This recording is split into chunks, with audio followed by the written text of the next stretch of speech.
Ating ipinapaalaala nga kapatid na Christian at mga kaibigan, yung itinuturo po ng Biblia na dapat ang paghahanap buhay o pagninegosyo na kailangan nga ng tao na meron siya ngayon, kailangan maayos.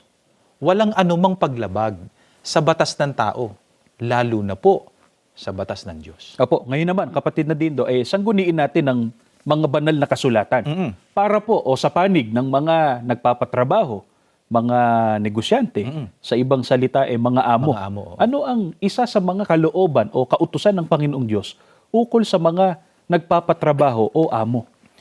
Pakinggan po ninyo at Biblia pong muli ang ating babasahin. Nakasulat po dito sa Kolosas, sa 4, ang talata po ay 1. Mga amo, ibigay ninyo sa mga alipin ang marapat at matuwid. Alam ninyo na may Panginoon din kayo sa langit.